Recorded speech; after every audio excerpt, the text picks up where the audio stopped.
Yeah, I can feel the air up there. When I feel so clear. I've been in another gear. Yeah, I've been in another gear. I can feel the air up there. When I feel so clear. I've been in another gear. Yeah, I've been in another gear. Yeah, I've been on another wave. About to blast off for days. Damn, they don't even know my face. Hoops and Brews, H&B Happy Hour.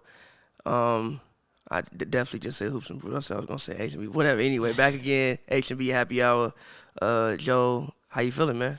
I'm pretty good, man. Good basketball on tonight. Couple good matchups. Important game on right now. But I'm feeling good. It's a beautiful day outside. It was super. Besides the fact that it's burning hot. It is wild. That's why I tell them summer is summer. I hate summer. Hate. Okay, hate is I don't like summer. It's the worst season. It's the worst season. It's the worst season. Especially in Los Angeles. It's the worst season. It's the worst season for fashion. For fashion? It's a terrible season for fashion. You don't like sundresses and like... I mean, that's dope. Shorts? Like, yeah, that's cool. But, like, at the same time, give me spring. Give me a nice 70-degree day over a 90-degree day. Any day. Has this always been your opinion? Like, even back when you was a youngin', when you was, like, 20 years old, you're like, man, the summer doing too much. I don't really do that. Okay, no. Or just okay. something like that. Okay, no. See, but actually, here go the thing with Chicago summer. Chicago summer is humid. So it's like a lot of humidity. So, LA summer is better than Chicago summer strictly based on the fact there's no humidity with LA heat. Like, if it's 90 degrees, it's just 90 degrees. Chicago, it may be 90 degrees, but you also have, like, humidity that makes it feel like 100. So it's like the heat. Why is Kyrie going off already? So it's like the heat weighs something. Oh, it's different because you only got the ocean breeze and stuff out here, right? Is that what you're saying? Yeah. So it's like, So, like, it's no. Even in LA, my favorite season is winter. I've had some of my best moments in the wintertime in LA. Because it's never actually that cold to where you can't do nothing. In LA in the winter, that's fair. I mean, so that is the same opinion you had this whole time. You always thought that about the summertime, especially in LA. Yes, it's in like Chicago. No, because it can be brick. Like Like, who wants to do anything when it's like literally like last time I was there, I think it was like -10 one day. Like, all right, that's a little bit. And did you say what are we doing? Did you say once you didn't have heat at your school, right? Yeah, my high school one year we didn't have heat for like the first 2 months of school. So we had field trips. So once it's, I guess, below 32 degrees, it's illegal to be in the school. Well, no, it's illegal to be in the building. Mm-hmm. So we had field trips the whole week because it was below 32 degrees that week. I don't know how y'all tolerated that weather. I don't like. What, you were 2 layers, two pants, 3 shirts. Nah, bro. It's 2 socks. Like, honestly, I would rather be cold than hot. Hot, I can't do nothing about this. Cold, I can at least get warm. I can like do things to get warm. I can't do stuff to get unhot. Yes, you can. No, you can't. Yes, you can. You can go to the beach. You can turn the AC on. I'm talking about, I feel you, but if you outside, bro, you can't do, no, you can't. The pool, the beach? The pool's still hot, G. But so what if you don't have a pool? There's public pools, and the beach is free. When's the last time you went to a public pool? It's been a minute. Exactly. Well, my neighbor has a public pool. I'll be going, yeah, but that's some California shit, bro. Don't nobody have pools in their house in Chicago. Nobody got pools in their crib in Chicago. But by the way, talk more into the mic. All right, cool. Like, but big news today, I guess. While you was driving over here, Kyrie free. Oh, Kyrie free. Kyrie is free. Kyrie, I think it's as of Thursday, Kyrie will be able to play home games in Barclays. They're dropping the mandates. You know it's because of the Yankees, right? That's very believable. 100% because of the Yankees. That's very believable. Like, Kyrie being on the Nets that people kind of don't care about in New York is one thing. If you fuck up the Yankee season because you decided to have a vaccine mandate, you might not get reelected. As a mayor, you might not get reelected. So it's a very political decision. Politics had a lot to do with this. I mean, it's just like, it's the Yankees, bro. It's different. It's the difference between the Nets and the Yankees, bro. If one Nets play, like, even if Kyrie played for the Knicks, I don't think this would be an issue. Well, you think it would have been going if Kyrie was a Knicks? Yeah, a long time ago. Maybe not a long time ago, but probably quicker than what it happened. Is that big of a difference between Nets, Knicks, and Yankees? 1,000%. So what? So Knicks is like. So we'll rank them between the 3, like hierarchy. Yankees, Knicks, probably Giants. probably Mets, Jets. What else is in New York? Probably whatever hockey team they got. Nets. Like the Nets are at the bottom. It's like the Clippers, bro. Where would you rate the Clippers in LA hierarchy? They down there. Exactly. Famous tweeter. They had them below the Westchester Comments, below the Sparks, below all that. That's a little bit. That's hilarious. The Liberty and the Nets is probably the same level. That's the WNBA team is probably the same level. But yeah, shout out to Kyrie for sticking to what he believes. I mean, yeah, stick to what he believes. Now he can now he can fully play. So I mean, how do you think this changes things? It changes a lot. I mean, I saw Ben Simmons. He has a herniated disc. I don't think Ben Simmons is coming back, which is very unfortunate. But I don't think Ben Simmons is coming back. That is they could have just kept the original team with Jared Allen. Yes, if James Harden, that's why I lost a lot of respect for James Harden and the way that situation happened. Like, you didn't have to go to the Nets if that's really where you didn't want. You didn't have to go there, man. The Nets were doing perfectly fine without you, and then you forced your way over there just to act like a girl again. I mean, he got traded there, bro. It wasn't like they did trade him there. I think I think his first choice was always Philly, but I don't think a deal. Cause that's also what we got to remember about Ben Simmons. Why people talk Ben? They had been trying to trade him for like 3 years. They tried to trade him for Harden, I think. That's true, but I mean, it's just the way he did the Nets. It's just not right. And aren't Harden and KD known as like they're friends, right? I don't know how friendly I'm pretty sure they are. Like, I don't know how friendly they are. I've seen them on record multiple times talk about how like heartbreaking they were when Harden was traded from OKC that was a decade ago. But like I bet it was heartbreaking. We just went to the finals. Why you trade this man? Yeah, but it's like, I don't know. I just feel like they had sort of, or the way they were when they first got together. They were like, scary hours, all the promotion and everything, and then you just kind of like bailed on them. But you have to look at this from Harden's standpoint. Now, obviously, I'm sure with the mandate being dropped, he probably might be like, well, damn, I probably actually could have just stuck this out. But there was a mandate in place for Kyrie. You have no idea when Kyrie is going to be able to actually participate full time. Like, we also have to realize he got sold. I don't want to say sold a dream, but he got sold a dream that he actually never really saw fulfilled while he was on the Nets. KD was always hurt. Kyrie was in and out the lineup every night. Ja really out there getting the fit off. That is hilarious. Kyrie was in and out the lineup every night. And the team they was rolling out there playing with ain't even no better than the team that he was with in Houston the last year. I mean, that's true, man. But, like, it's all about just patience, really. It's all ain't no fucking patience. G. I'm 32 and I don't have a ring. It can all be solved within one season. Plus, you go into Philly to play with Embiid, who's arguably one of the top 3 most fragile superstars we have in the current NBA. But hold on, wait. Let's be fair with Embiid. Outside of COVID, he hasn't missed time this season. Okay, this season, but still, even last year, I think he only got hurt one time. Last year. Yeah, he had the knee hyperextension. I think he only got hurt once.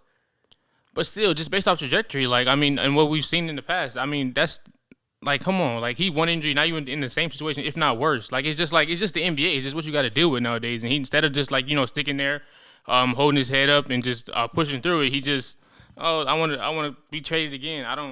I feel you, but at the same time, like I said, you have to look at things from James Harden's standpoint.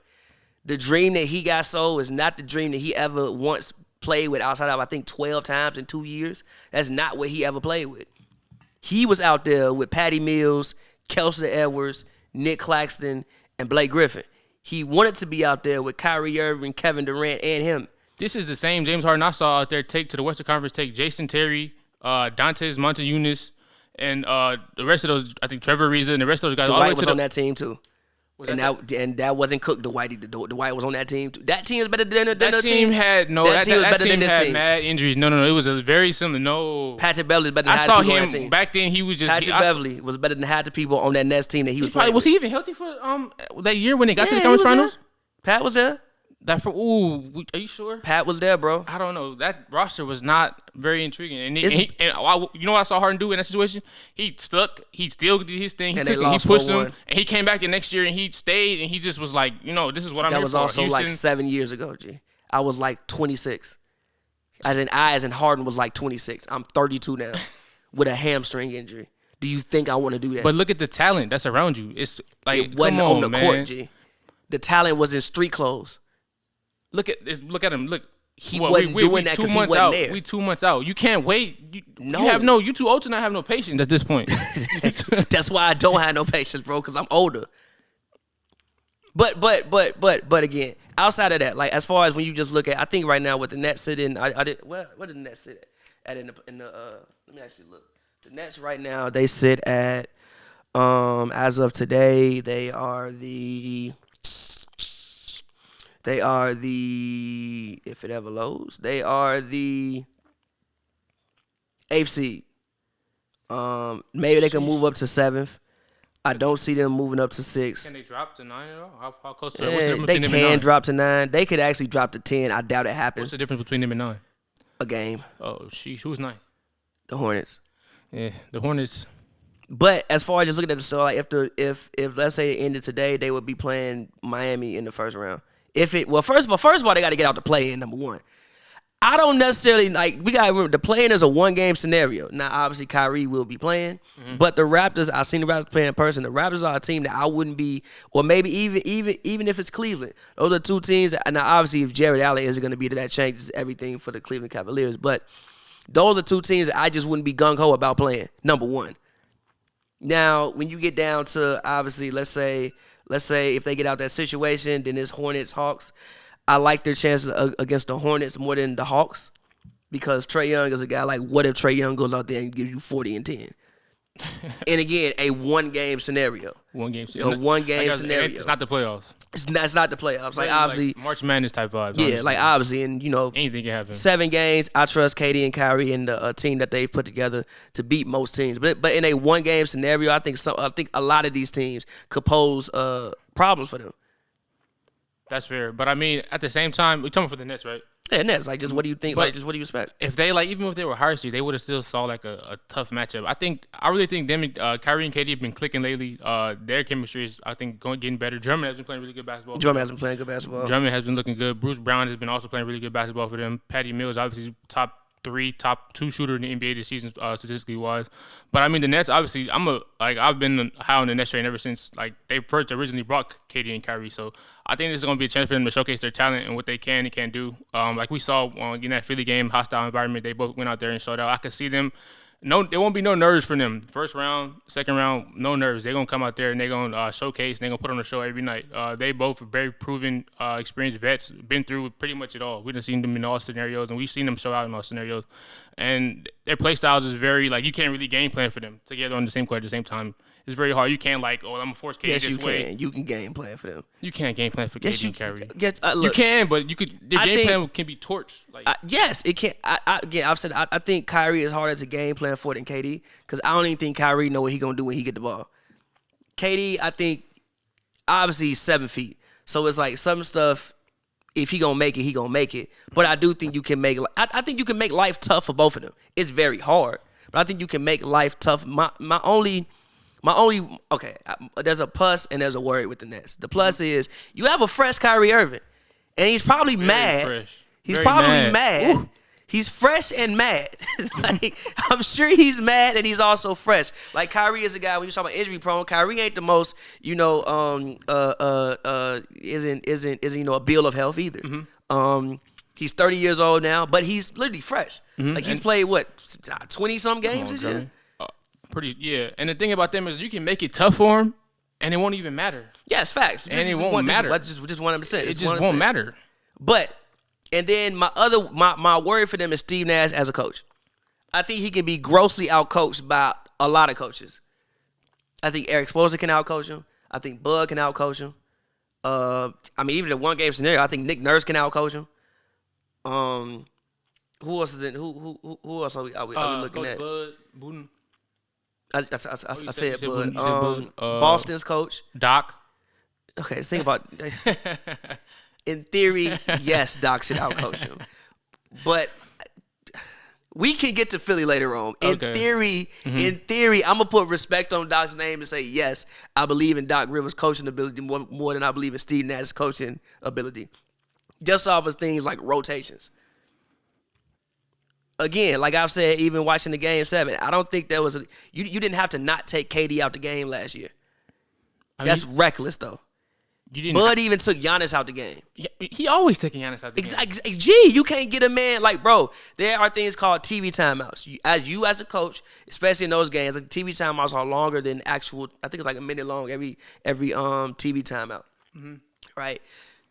I think a more experienced coach would have known when some of those spots were, like, all right, sit down for these 45 seconds because this 45 seconds is really 5 minutes of real-time rest. I mean, I feel you, but I'm not really. Nah, he could play the whole game. He'd be all right. Especially with the roster that you had with James Harden on one leg and no Kyrie. We pay you. You trying to tell me you can't throw the ball to Blake in the post for one possession? $40 million a year to play basketball. You can't throw the ball to Blake in the post for one possession. You want to be out there, and you're more than capable of being out there. You can't throw the ball to Blake in the post for one possession. You can't throw the ball in the post for one possession. Blake? No. What you mean? No, thank you. While my man sit down for 30 seconds?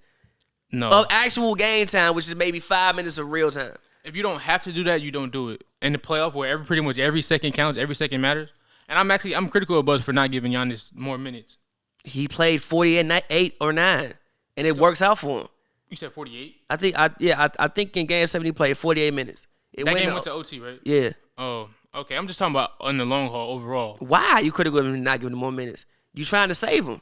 He's young. When LeBron was his age, he was playing 38 minutes a night. Yeah, but I don't know if LeBron was working as hard on defense as Giannis works. Oh, really? I don't know if every year consistently. Miami, Bron, we got that discussion, yes. But 26-year-old, how old is Giannis? 26? How old was Giannis? 99, probably 26, 27. So what? 26? That was LeBron's first stint in Cleveland, right? No, I think he was 26 in Miami. I think, if I'm not mistaken, he was 26 in Miami. I think. Regardless, though, I think Giannis is probably one of the hardest working defenders actually in the league. That's fair, and he does get up and down. Yeah. He also young and in like probably better shape than 90% of the NBA players. I mean, yeah, but he playing so hard, G. On both ends of the court. I mean, I guess, but I mean, I don't know. I mean, most players around his age at their peak, they play like 33 above, 34, 35 above. I mean, I feel you, but I like the way Coach Bud manages Giannis's minutes. I can appreciate the way he manages Giannis's his minutes. And again, I think, like I said, in that Game 7, I think that was one the management of, even when people talk about Joe Harris. Gee, he just played 51 minutes. No, he can't hit no three. He ain't got no legs. I mean, the team was like, I understand what you're saying. I feel you. I get it. I just think he could have done a better job with his rotations. That's all. And getting players some rest. So basically, my thing with the Nets is Steve Nash as a coach. I think he can be grossly out coached by certain coaches. And steal defense because Ben Simmons. Like, if Ben Simmons is there, I don't have the same worry I have with him defensively. But now if they play the Bucks, Kevin Durant has to guard Giannis. I mean, which takes away from what Kevin Durant can do offensively because I'm going to tire you out. He spent a lot of time on Giannis last year. And then I think the man was tired. And he didn't do a great job either. Giannis didn't do a great job. I mean, when Giannis was on him, he didn't do a great job either. I mean, but think about it is, with KD is, he shot below 50%. That's for like... the whole series? Yeah, he did. I think it was like 48 or something like that. And Giannis was at... 48? Is that 50%? And I think Giannis was at like 55 or something like that. I mean, they take completely different shots. I did not disagree with you. I just said what I said.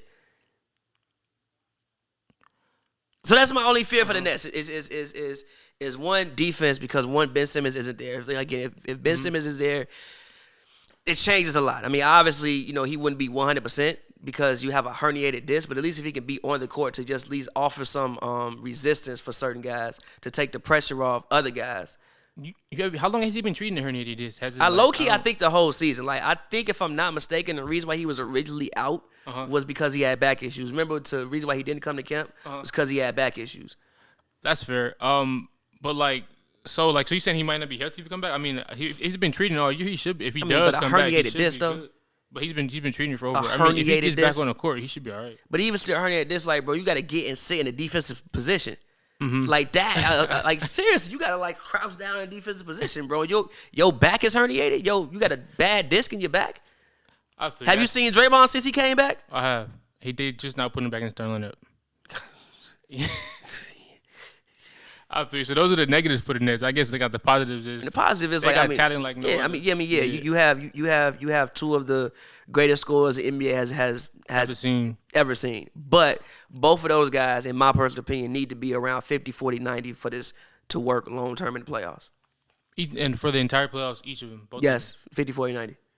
because I don't think they're going to be able to defend well enough to offset the fact of their offense not doing something historic. Their defense has been much better this year than it was last year. Yes. Like I remember. It's been facts for sure. Last year in the Super League, I used to always pick teams versus the Nets, and they never failed me. They ain't really been like that this year. For sure. But again, we talking about against the top level competition.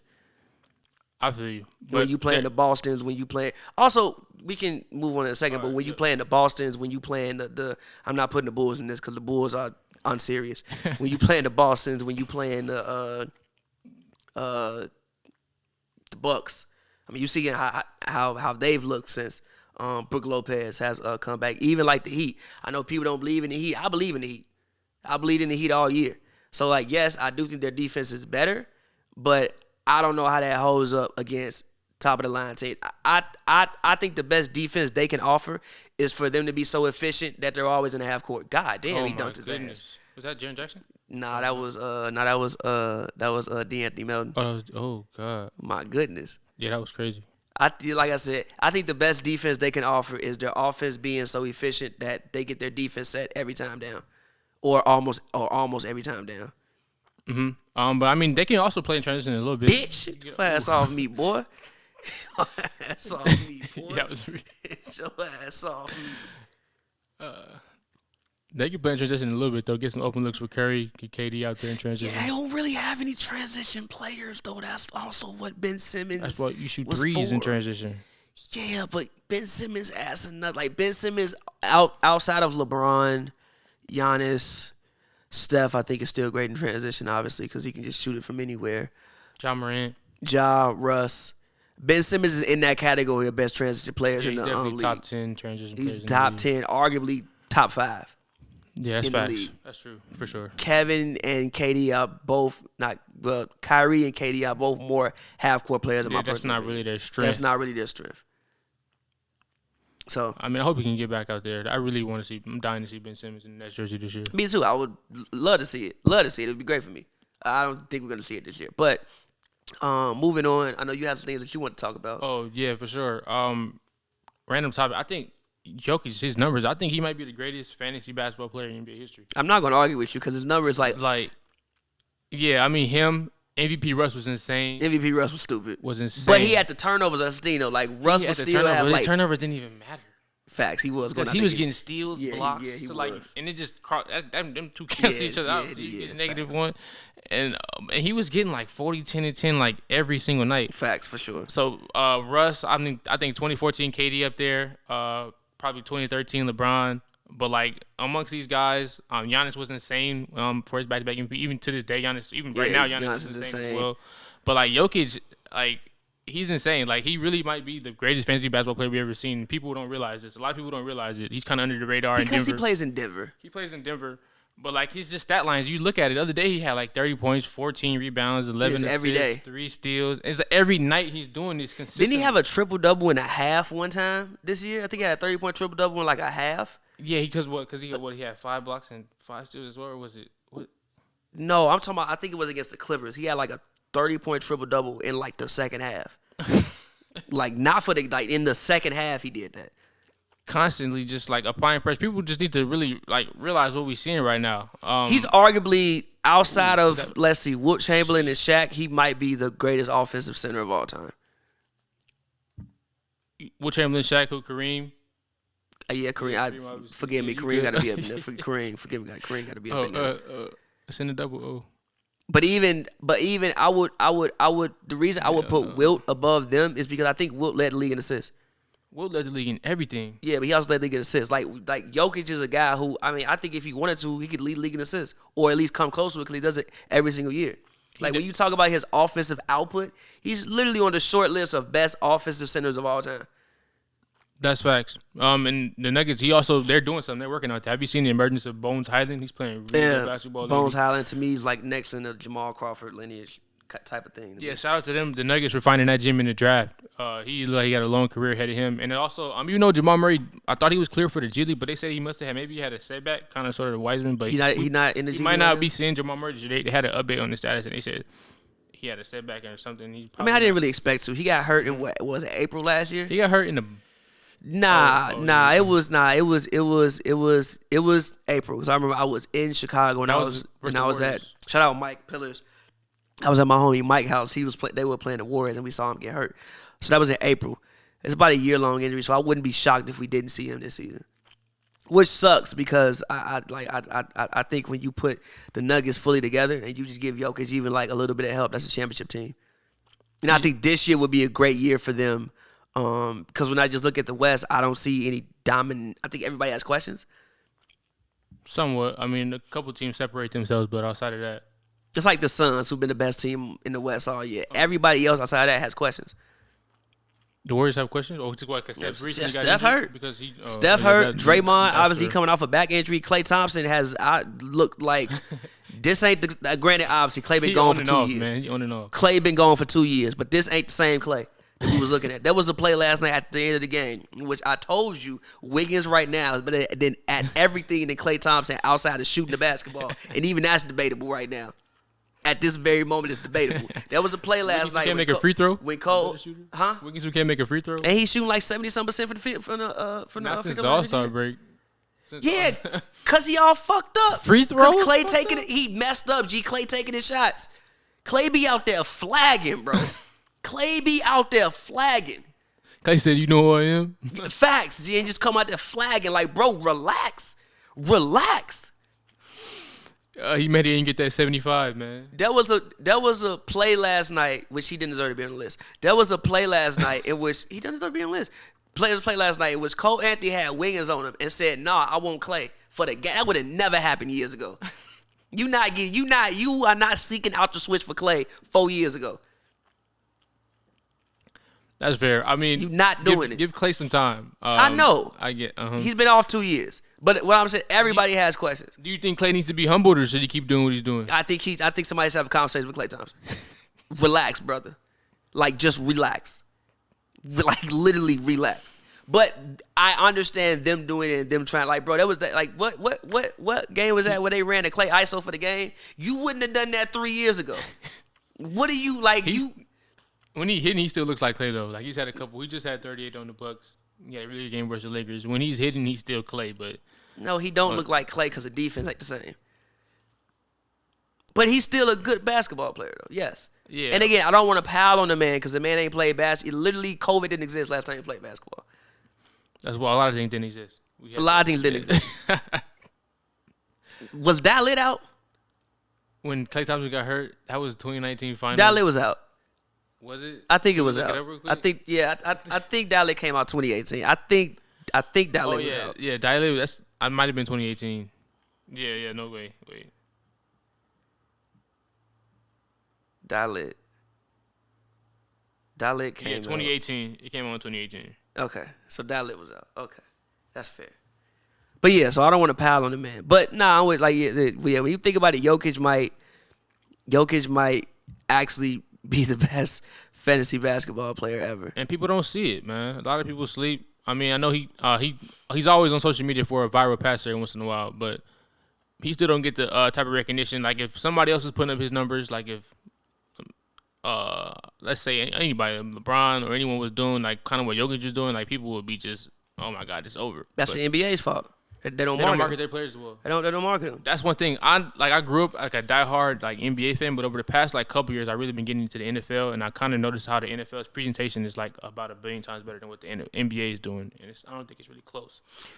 Yes, but that's because in NFL you are kind of forced to market teams more than like players. Outside of quarterbacks, it's really hard to be a star player in the NFL. That's fair. Because you wear helmets and you don't even know what they look like. It's working out for them. No, it is. Well, Fact. like, sure, they can 100%. throw on anything. They can throw on Washington versus Cleveland. the Jets. And we're watching. We're watching. And it's going to trump any NBA. game. We're watching. Like they do an outstanding job of just, they cover all their teams. They cover everyone. They don't like talk about free agency all the time. It's just like, I don't know. Started to now, though. Oh yeah, at least because now everybody moving around. Yeah, now. Moving around now. Yeah, it's becoming a 365. God damn, good block. But I think the NBA, like for instance, right, Jokic. I mean, we were talking about this with some people at Slick. Shout out Slick. He won MVP and didn't get a Christmas Day game. That is, he didn't get a Christmas. He wasn't on Christmas. Is that just the Denver factor, or just because he maybe isn't that marketable himself, or they don't market him? Or He won an MVP. Has that ever happened before? I don't think that's ever happened before. It's probably. I mean, if you go through history, it's probably happened before. But it's just the thought that he didn't get a Christmas game. It's like, Probably bro, take a long time to figure that out. like he might be a back-to-back MVP. That's facts. Who is the top 3 right now? Him, Jokic, and Embiid. I mean, no, Jokic, Embiid, and Giannis. Ja Morant. He might be my MVP. You gonna give it to Ja Morant I don't know if I'd give it to him, but he's probably my pick right now. to win MVP? Like, not to actually, well, like I'm saying, if it was up to me, I'd pick Ja, but I know he's probably not gonna win it because of what he's doing in Memphis and how nobody really saw this coming. I don't think he should win most improved player because he was the second overall pick and he was pretty good last year as well. Damn, who is the most improved player? Miles Bridges. Miles Bridges probably. By the way, Miles Bridges is about to get $100 million and still be rapping like that. Can you imagine the bars we gonna get from Miles Bridges once he gets $100 million NBA, what's $100 million American dollars? Can you imagine those bars that we gonna get? He about to go crazy. Can you imagine them? Or Darius Garland. Oh yeah, most improved. Garland. Yeah, that 14-2 without Ja, bro. I'm not going. I just have a good team. Yeah, that can't really take away from him. Honestly, I just have a. To me, it takes away you from when you talk about MVP. Like, if we still winning games completely without you, I don't know how I can give you most valuable player. When he's out there, they have guys who can come in and like hold it down. D'Anthony Melton is solid. Tyus Jones, they both come in and they do that. They also have other guys they can lean on. Jaren Jackson, Desmond Bane has been shooting the lights out this year. Jaren Jackson, who should get some. Desmond Bane most improved. Yeah, low key Bane. Bane. He's been playing insane. Like, shooting the ball as much as he does, and from where he is, contested, not contested. You're naming reasons as to why I can't give Ja the MVP this year, though. because he played on a good team. Yes. Steph Curry won it in 2015. Look at that team that he had. I feel you, but they wouldn't have been 14-2 without him, though. I don't think they would have been 14-2 without him. And I thought Harden should have won that year, in my personal opinion. I thought Harden did more with less. That was the first year. Not really more, but as much with less. And that was the first year they really emerged. Clay, I don't think Clay was an All-Star that year. Nah, he wasn't. He wasn't. He only had one All-Star. Yeah, that's fair. But fair. But they didn't go 14-2 without him, though. Like, if you take Steph off the team, I don't think that team would have went 14-2 in the time that he wasn't there. How many games did Steph miss that year? I don't even know if he missed any games. I think just the playoffs. Remember, because he got hurt in the when he slipped on sweat. But we've seen the Warriors literally win playoff games without Steph. I saw them beat the Blazers with just Draymond Green and Klay Thompson. Okay. Okay. I'm just like, I just don't think that. I don't think that they have a good team. I don't think he should be knocked for having playing on a good team. And most MVPs don't get knocked for playing on a good team. Most of them do play on good teams. Yes, I'm not knocking him, but I would not give the MVP to somebody who missed 16 games. Number one, I think usually the criteria. I think the lowest games ever played for when somebody won MVP, I think was like Bill Walton. I think when he played like 70 games. I could be wrong. I think he played 70. Let me look it up. I don't want to be wrong, but I think he played like 70 games and still won MVP. 70? So you only missed 11 or 12? I think he only missed like 11 games and won MVP. I could be wrong. Let me look it up. I think he played like 58. Well, like that might have been when did he win MVP? It was 77, 78. So he played 58. That's the lowest one. It's Bill Walton with 58. Oh, Bill Walton with 58? Yeah, but that's the only time that's ever happened. All right, that might be like a fair deal breaker for Ja. But I just think what he's doing out there is insane. Memphis, he really got the city going crazy. Nobody expected him to be top 3, top 4 seed. Nobody expected that, even despite the emergence of their young players. But yeah, Ja Morant has been like must-see TV pretty much all facts year. For sure. Yeah. He's been probably one of the best story. Yeah, and I saw a stat that said he might lead the league in points per game, and he'd be the first ever point guard to do that. I mean, points in the paint, but I thought Tony Parker did that, though. Maybe you think the tweet could have been, was the I thought Tony. I thought Tony Parker did that one time with the Spurs, if I'm not mistaken. Let's see, point guards to ever win most points in the paint per game for a point guard. I thought Tony Parker did that. With obviously with San Antonio, like late 2000s, early 2010s. That seems like something. I know he looked like that floater. He made the floater famous. He was one of the guys. Well, not he didn't make it famous, but he was one of the guys who really like made the floater like matter.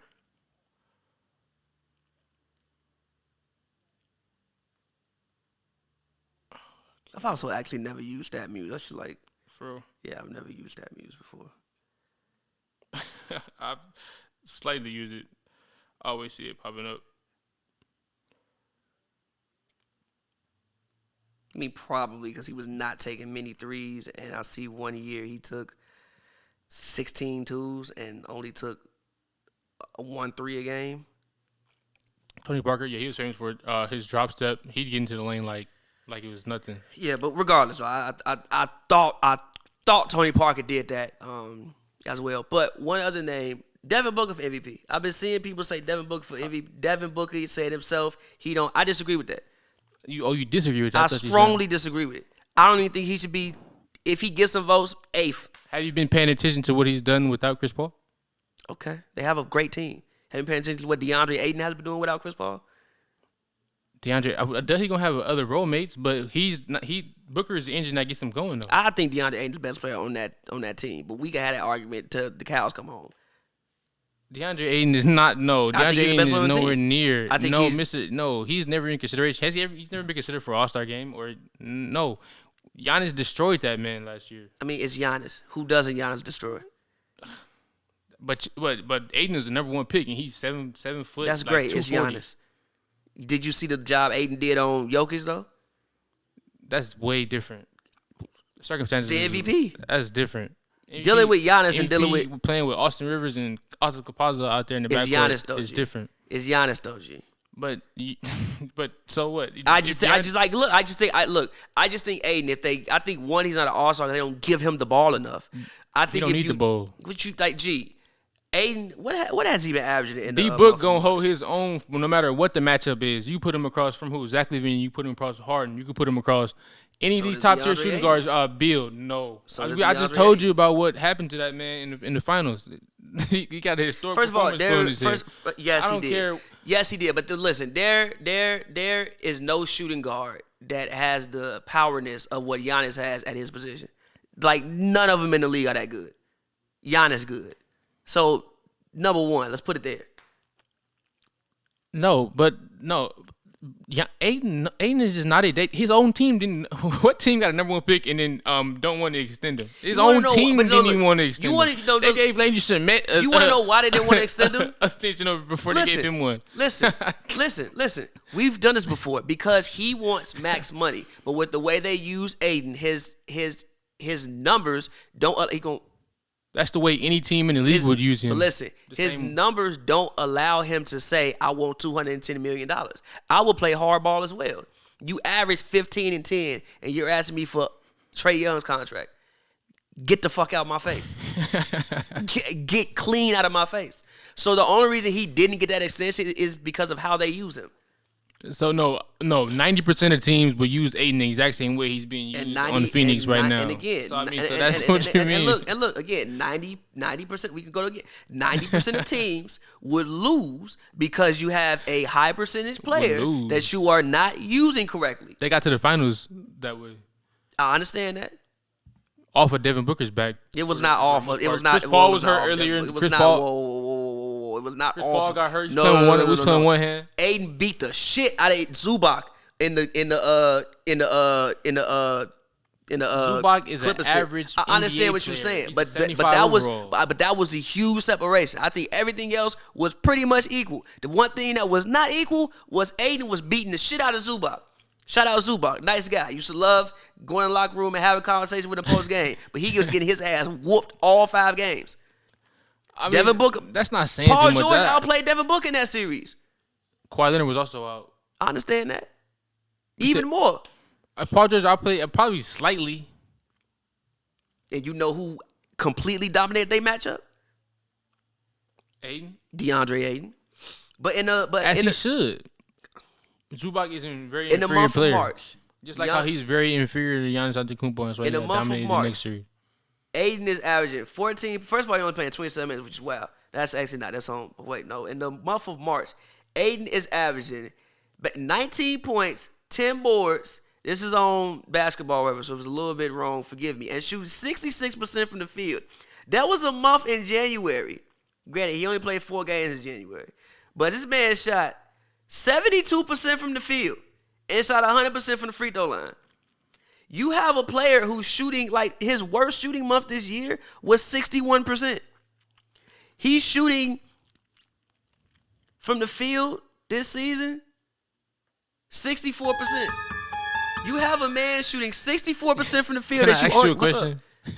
Go look at DeAndre Jordan percentages back in the Lob City days. I understand what you're saying. They're going to be insanely high. But I do feel you know why they're insanely high? I feel you. But again, DeAndre, I feel you. But I feel you. But he's not taking. I feel you. But he's not taking.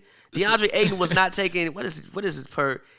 So are you? So like back in 2015? Were you like were 6, you 7 arguing for the Clippers to get DeAndre Jordan more involved into the offense? They probably could have.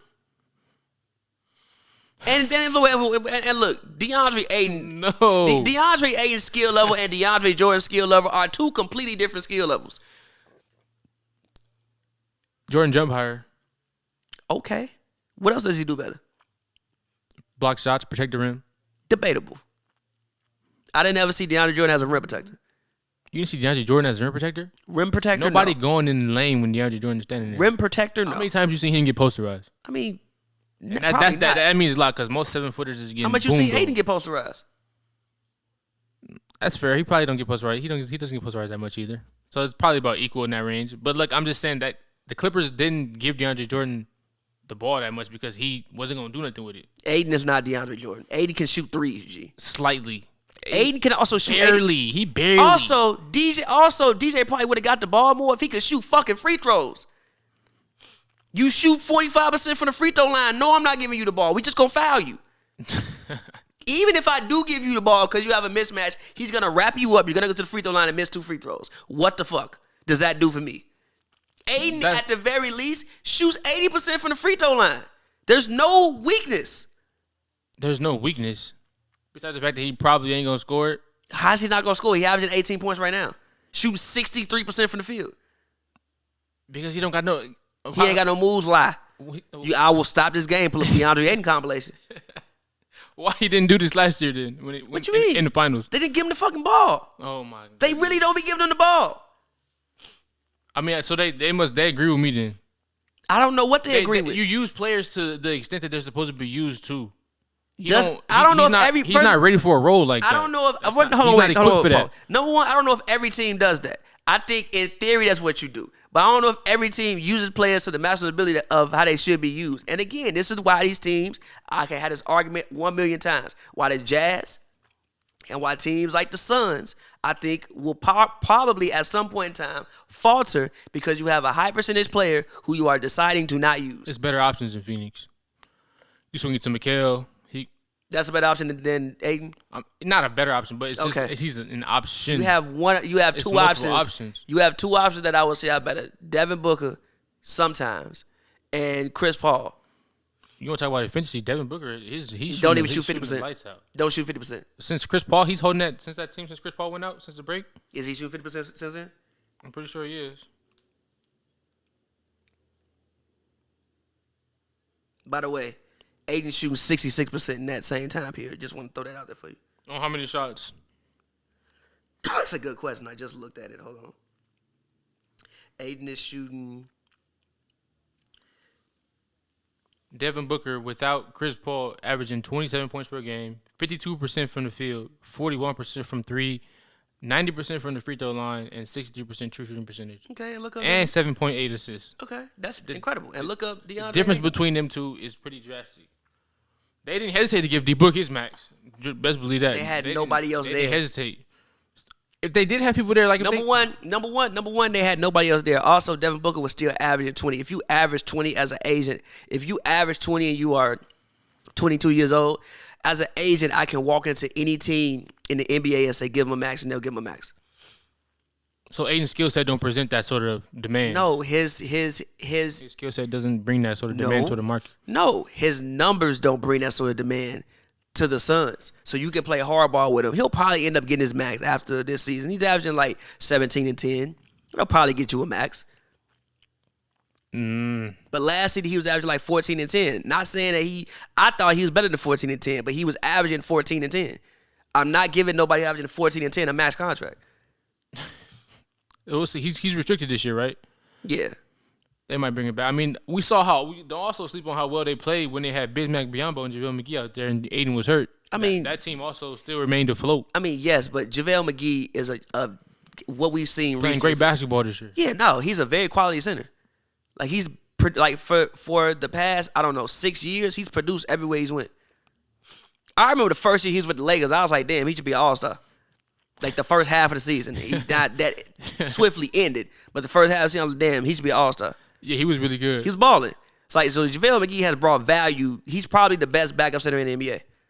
Yeah, him and Bismack stepped right into that DeAndre Ayton role, shot high percentages, and they still were winning games. I feel you, but you also like I said, probably the best backup center since Drummond is a starter. Probably the best backup center in the NBA. Bismack too? He the best backup center too? No, but Bismack once got $72 million from the Toronto Raptors. He's a solid player. If Bismack is off your bench, I'm not mad at that. Shoot, I mean, you might as well start him. And that was also during the time when everybody had COVID, so everybody was out. Ayton is obviously very expendable. He's not expendable. Yes, he is. And if they do let him go, they'll miss him. And if they do let him go, he'll go somewhere else and average 20 and 10. As long as they got Bismack and JaVale McGee, they'll you be really all want right. to pick Bismack and McGee over Ayton. Rather than giving Ayton a max? You're going to have to give him a max. No, you don't. Let the Orlando Magic give him a max or some shit. And he's going to average 20 and 10. With the Orlando Magic, I bet you he wouldn't average 20 and 10. Why can't he average 20 and 10? He wouldn't average 20 and 10. He going to take 18 You'll draft him shots. in fantasy there? Huh? You draft him in fantasy? What? Ayton if he was on the Magic? For sure. Not over a He lot gonna of get a people. double-double. Not over a lot of people, you wouldn't. He going to get a double-double. That's not guaranteed. I wouldn't. How I is wouldn't. not- I wouldn't see, put how is that not in guaranteed there he can get a because he's double-double? not. No. He can't get 20 and 10 on the Magic. And he gonna be splitting minutes with possibly Wendell Carter or Mo Bamba. No, He can't start over Obama. he'll start. But I So mean, if he played 30 minutes, he can't give me 20 and 10. At the very least, 18 and 10, which is what he really, giving you right his now. percentage is definitely going down. He ain't gonna be on no. No, they wouldn't. Percentages is. Probably wouldn't. He shot 60%. He giving you 20 points on 60%. He shot 60% as a There's rookie. no way in hell. He shot DeAndre 60% Ayton as is a capable rookie. of doing that. He shot 60% as a rookie. How many points did he score? Like I think it was higher than his second year. But it's not 20. It was like 16. He's not capable of scoring 20 points per game on 60% shooting. That's no. Gee, his rookie year, he averaged 16 points and shot. It was 58% and shot 58% for the field as a rookie, and gave you 10 rebounds. On how many points you say again? 16. He could probably do it, but the percentages would definitely drop. Okay, he might shoot 55%. It's still 55%. But yeah, Ayton is a good basketball player, but still not worth it. What they took him over Trae Young, they took him over Luka Doncic, they took him over Jared Jackson Jr., and it's just not looking too good right now. It is looking good. They went to the finals. They went to the finals. Could have went further if you drafted right. How do we know that? How do we know if any of these guys develop the same? Luka Doncic at the one next to D Book. How do we know he develops the same? What do you? It's just come on. He gonna what? How do we know he develops the same? How do we know Book develops the same? I mean, it's kind of a given. Luka in Dallas. Luka went to the number one. You played with Dirk, right? If anybody can help you make the transition from Europe to America, it's Dirk. You have Dirk to go to all the time and ask questions. Also, you were handed the ball from day one. Handed the ball from day one. Your team, brother, rock out from day one. The same thing in it would have been the same thing in. You splitting, bro. You splitting handoffs with Book because Book young and still trying to get his. Book worked pretty well with Chris Paul. Yeah, but the reason why I personally think that works is Chris Paul has proven veteran. All I want to do is win and help you become better. It's a different mindset if it's two players who still trying to get theirs. I guess, man, but look, those are two much better basketball players. They're better basketball players than what DeAndre Ayton is. That doesn't mean but I'm not gonna say they pick wrong. Now Sacramento, they picked wrong. That was fair, but even with Sacramento, I get your thought process. You did draft De'Aaron Fox. I think was it 2 years before? Uh-huh. Like you did draft De'Aaron Fox too. You at least want to see what you got in De'Aaron Fox. So I get thought process of not drafting another guard. But you would probably be the team I would say pick wrong. Who did they pick Bagley that year? They picked badly. What was that, fourth? No, second. Second. They picked badly second, and they proceeded to not play him. Sheesh.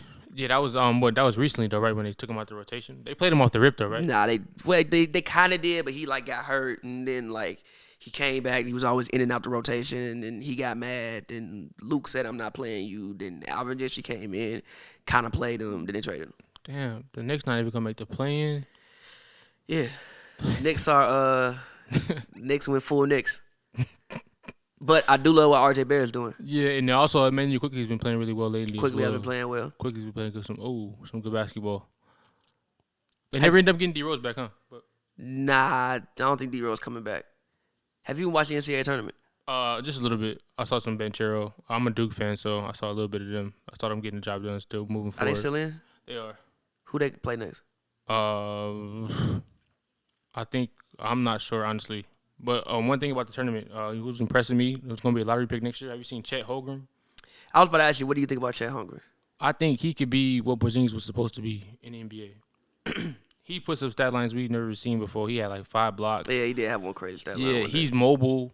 He can shoot the ball. He got to gain very like long. 40 pounds, He just though. a very light. He is very. He got to gain like 40. He is light, but that kind of plays into the today's NBA though. Like you're not really gonna have to go down there, and if they put him at the 4, he's not gonna really have to go down there and put his body on nobody. He's gonna be standing on the 3-point line just like every goddamn body else in the NBA. You're right, but he got to put on some weight though, G.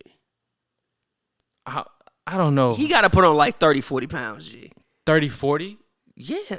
I don't know, man. Look, if he stand out there and he's a stick, bro. His length makes up for all that But weight he don't stick, have. G. Even KD put on like 30, 40 pounds, bro. But how long did it take him? He still was dominating before he put the weight on, though. He was still him. He was balling? Yeah, before he put that weight on. He was balling. So I don't think Chet Holmgren is KD though. But. Oh, that's fair. But yeah, I think he can be like sort of what Porzingis was supposed to be. First of all, Porzingis isn't bad. We have to stop this thing of Porzingis. Porzingis is not He bad. isn't bad, but if he was what he was supposed to be, he would still be a Knick right now. If he tore his ACL and would didn't want to still be be a there. Knick. No, he would have been a Knick if he wanted to be there. He didn't want to be there. It was a mutual. It was a mutual. Nah, I thought he just didn't want to be there, bro. I'm pretty sure it was both. It wasn't. He tore it his wasn't both ACL. parties. That's fair, but I'm saying, like, I mean, he still never really recovered from it. Like I said, that's part of the equation. That's part of like. He's been solid in Washington, though. That's in the equation. He has. He beat the Lakers the other He night. beat the hit by himself, bro. First of all, we gonna talk about the Lakers. Why What? do they keep Oh, going good move, small? Drummond. Put Wayne Gabriel should have been playing. William Gabriel is solid. He should have been. Wayne Gabriel should have been playing.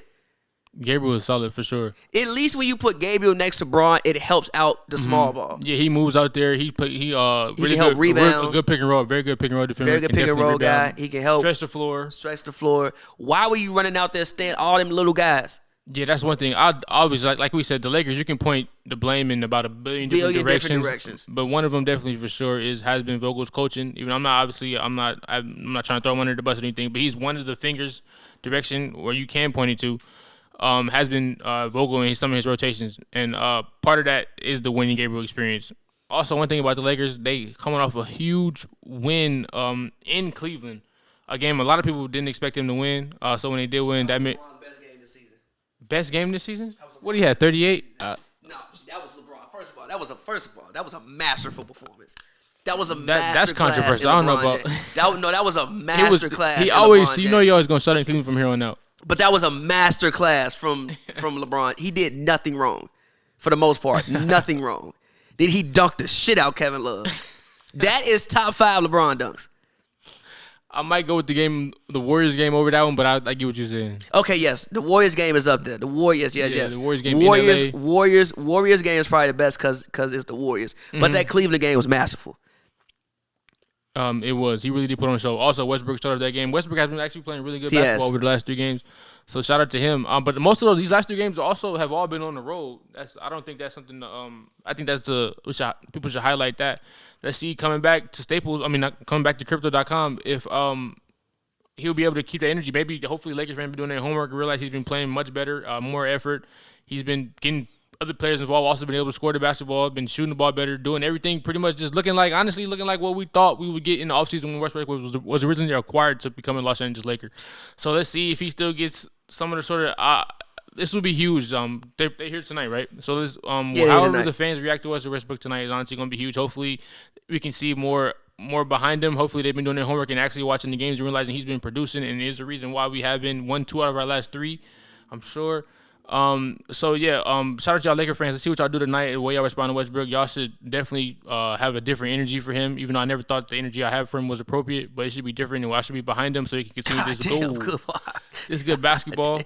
I never thought with the whole point of booing him, I never was around that. You're not gonna make him play better doing that to him. That's not gonna help anything. But let's see how you guys go out there and treat him tonight, because the Westbrook situation obviously has been followed like very closely this year by everybody. I also think they're doing a better job of using Russ and LeBron. Like a lot of LeBron's action, from what I have seen, when Russ is on the court, will start off ball. You said when Russ has to win. Yeah, like they'll like use LeBron as like a screener and like a roller, and then he'll get the ball going to the rim, or like he's getting, like if you're gonna have him play center, like actually let him play as a big man instead of just playing strictly at the top of the key. Like, let him play that position. So I also like the way that they've been getting LeBron into a lot of his offense, as opposed to just, here, bro, run him, stand at the top of the key and dish to people. That's fair. Yeah, shout out to Westbrook. Shout out to the Lakers for just remaining mentally strong and not just bowing out. Season ain't over. It's not. Season ain't over. They have been showing serious promise. I'm glad. Shout out to them for realizing that the series season ain't over. It would have been very easy for them to constantly just keep getting blown out by 40. It would have been very easy for them to take that route, but over these last couple of games, we've seen them show that there's life, and that, I mean, something can still happen here. I don't want to give up. I'm not going to give up on them, but we'll see. I think they got a better chance of getting out the first round than the Bulls. I want to tell Eli and Thomas that. The Bulls, man. God, hey, brother, the Bulls got 2 plays, ISO and pick and roll. They have 2 plays. That's why they don't beat good teams. I know what you're going to do. Shout out Demar. I love Demar. Everything he shoots is terrible. Everything? All of them are terrible shots. You know, DeMar leads the league in, I think, contested shots, and people were talking like that was good. That's terrible. But that's his game. That's not okay. That's his game. He shoots, I think, 55% of his shots are contested. That's his game. That's not okay. You gotta embrace it.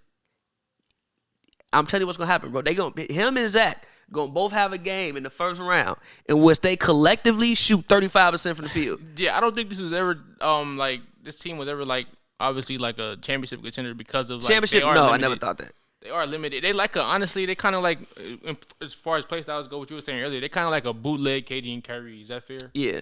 Yeah. Basically. That should be the title of this one. Basically. Bootleg KD and Kyrie. Nah, dead ass. Literally. Like everything they do might not go in. It just might not. And then like Vucevic, bro, all you gotta do is run a pick and roll and he's done.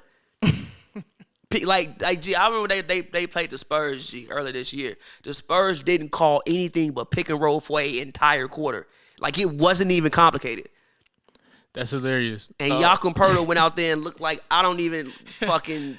Jakob Poeltl is very good. He is very good, but he should not have looked the way that Vucevic made him look. If you drafted Jakob Poeltl in any fantasy yes, Jakob Poeltl was a solid basketball player. He would be around for 12 years. But Vucevic made that man look like a Hall of Famer in 1 quarter. Yes, Jakob Poeltl, like I said, is a very good basketball player, but no, you should not be looking like that. Yes, the Bulls, bro. Who do you think the Bulls could beat?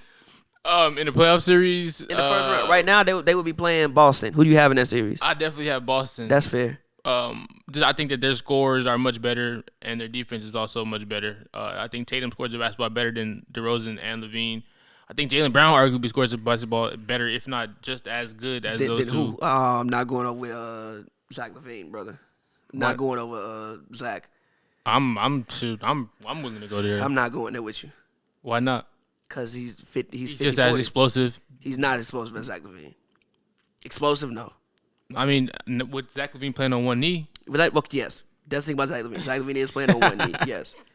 It's the yes. This is not normal Zach LaVine. Zach LaVine is playing on one knee. And you want to know why he's playing on one knee? Because they fucking ISO every possession. He be working hard as hell. It was one play where it's like he scored. I think it was on Drew Holiday. He scored, but I'm like, damn, you worked hard as fuck. It was one play. I remember if they were playing at 6G. Demar shot a turnaround fade away from the baseline. I'm like, this is a terrible shot. This is a god-awful shot. One of them tip your hat plays? Yeah, it's like, if you make that, bro, good job, G. That is a terrible, like, everything they shoot is terrible. Obviously, Lonzo being gone does hurt. Lonzo not being there hurts their defense. Patrick Willis just came back. Like I said, Vucevic, in theory, he probably needs to get traded eventually. I don't think that anything Vucevic does offensively can offset what he doesn't do defensively. Yeah, they had a really good regular season run. Like you said multiple times, they brought the women back out to Chicago games. The city in Chicago is a different word to you, like you said. But yeah, just their play style and their personnel just don't really add up to a team that can compete with what's going on in the East right now. These are the teams on some whole other, like a whole different style pretty much. Earlier in the year I predicted if they play Cleveland in the playoff series, I got Cleveland, and that's like, that take is like aging very well. And it's looking like more than Cleveland. But yeah, shout out to them for a good run, but that's okay. It is it's okay. Yeah, like Zach said, LaVine will finally get to I think he's been in the league 7 years. Never been to the playoffs. The Bulls haven't seen playoff basketball in like 6-7 years. At the very least, you know they're going to the playoffs. At the very least. And again, this is the first year of this whole thing that they're doing, of this running that they're doing. So they have a lot of growing to do, obviously. But again, that's okay. It's okay. It's okay. But yes, the Bulls, brother, that game against the Bucks last night, brother. The Bucks is a terrible matchup for them. I mean, the Bucks are a terrible matchup for probably everybody. A lot of teams. It's the Bucks. It's the Bucks. Probably a terrible matchup for a lot of teams. Most of the league. Look at Tatum. Tatum getting the fit off. Who's winning this game? Oh, that's the Jazz Celtics. Tatum is cold, man. I told y'all about Tatum. He been playing outstanding, amazing basketball. Did I ever say Tatum wasn't 3-4 cold? months. I mean, y'all. Oh, look at Jaylen Brown go too. Like, I think they got better. Like, heck of a talent, man. Boston is playing the way that I thought they would play. Boston is playing the way that I thought they would play at the beginning of the season. I thought they would come out and play like this because I thought that they would get better just by I thought by getting rid of Kemba, I thought would just make the team better. But they added Schroeder, which I don't know why they added Schroeder, but they added Derek White, and they're playing the kind of basketball again. I thought they would play at the beginning of the year. Yeah, shout out to them. Even like slightly before the Derek White trade, they got it playing together. Much better.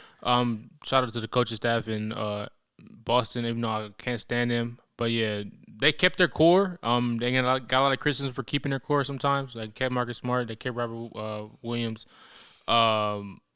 Tatum, Brown, all these guys around, and they're finally starting to click for them. And they can be pretty much a dangerous matchup for like any. They stay healthy like how they have been. A dangerous matchup for anybody. I mean, they're the hottest team in the NBA right now. Oh, most definitely. Hottest team in the NBA right now. I wouldn't want to play them if I was. I wouldn't welcome playing them if I was anybody. Hottest team in the league right now. That's fair. And there's some tough teams too, but I still wouldn't, regardless if I'm the Bucks, if I'm the Bucks, if I'm Philly, if I'm Brooklyn, Bulls, Cleveland. That's just not really a matchup we would be looking forward to. Tatum and Brown can pretty much get a buck whenever they like. Yeah. And again, like I said, the defense has stepped up a lot. So, what's the next topic? You tell me what you want to talk about, brother. What you want to talk about, brother? I did. Well, How you gonna go see Morbius? Morbius. What's it about? What's that? Tyrese? Are you a big MCU fan? I'm not. Okay, then never mind. You probably won't go see. So you don't like? Did you? This is not MCU. I seen Endgame. I seen all the like. Oh. Did you know what was going on? Yeah. I know. My favorite one is Iron Man. Yeah, I know Iron Man. Like all of them? Like which Iron Man? Oh, what you mean? Like all of them, pretty much. But like, like which Iron Man movie, G? Oh, the first one. That's fair. Super fair. The first one and the second one. But yeah, fair. I'm a big Tony Stark guy. I've seen all the Marvel movies. Is Morpheus a part of that? He's not a part of like the MCU, but it's a Marvel movie. But he's not a part of like the MCU. Like this don't mean nothing to everything that's going on. It's just like a one-off thing. Oh, for sure. I'll check it out if I get the time to. You plan on watching it?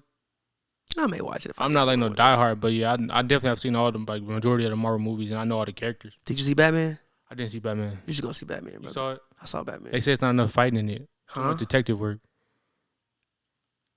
he wasn't like folding people up in the movie. Like I mean, I guess if I look back on it, like it wasn't like fighting every scene, but like he was fighting people. For sure. They say Like, he wasn't like fighting. Nah, he wasn't like folding people up every scene like you might think. Nah, he wasn't there. But it was probably. I'm not gonna say it's the best Batman movie, but I will say it was a different spin on Batman than what I've seen.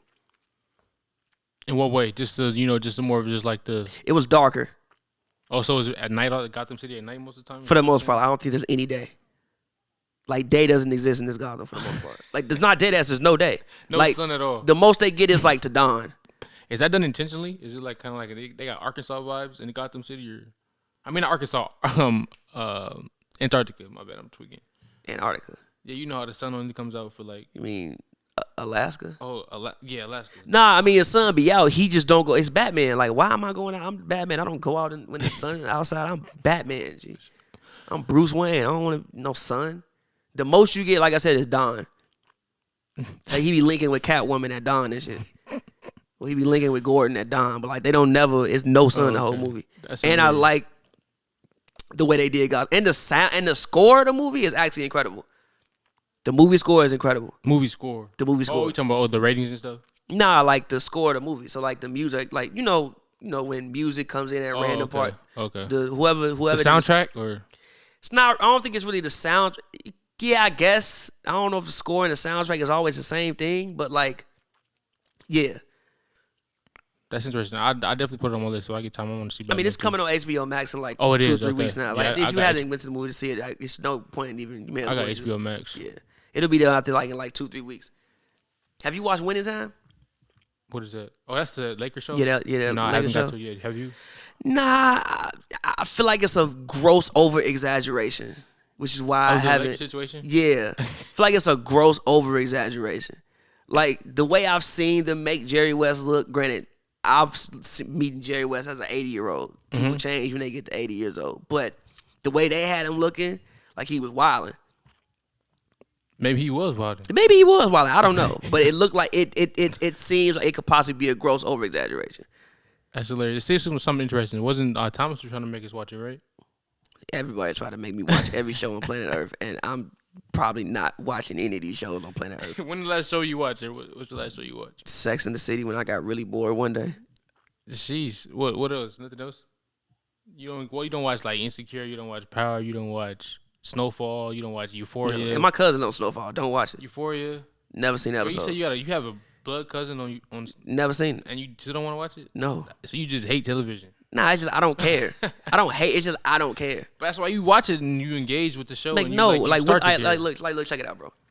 Hoop is on till 9. Off top, it's on till 9. At 9 o'clock, I'ma either go out. I'ma start getting ready to go out, and I'm out the whole night. I'm listening to music. Somebody's coming over, or I'm making music. When does that leave time for me to? Or I'm playing 2K. When does that leave time for me to? That is actually very fair because I watch a very minimum amount of shows and people always get on me like, watch next episode, watch. And I'm like, bro. I know. I don't like G. It is kind of hard to fit into your schedule, honestly. Bron get done hooping at 9 p.m. G. What you want me to do, bro? Bron get done hooping at 9. You think I'm not gonna watch Bron hoop? What are we doing? Also, did you have an issue with LeBron's quote when he said, "I'm having time of my life playing basketball"? He said that recently. Yeah. He said he's having the time of his life playing basketball. Yeah, but basically, the full quote was basically it was deep a little bit. Basically, what he was saying was like, "Yo, I'm blessed to be able to still play the game. I'm having time of my life playing basketball. Like I don't like the struggles. Like once like the struggles, whatever. Like I leave it at the arena. I go home. I have wine. I drink tequila every night, and I'm having it. Nah, he said that, and like yo, I'm having the time of my life playing basketball. LeBron, he lies a lot. I don't think he lying, G. He LeBron be looking like he had a heart attack on the court like 2 games ago when he misses a rebound, throwing a little tantrum. Because they was getting, because I was getting smoked a lot too. It's not just like I'm a rare sure occurrence. That's not fun, but like I'm sure he still is like, yo, I'm very lucky to be able to play basketball at 37 years old, G. He just passed Karl Malone, G. He's going to pass Kareem. He don't look like he having too much fun. There's been too many instances where I see somebody do something, he just lollygag up the court, and he just. So in that Cleveland game, he was having fun. But I mean, it's not consistent enough to say you having the most fun in your life. That's like, what he said. You went on a 27-game win streak with the Miami Heat back in 2011. Don't talk about you having. You wasn't living. This was more fun than that.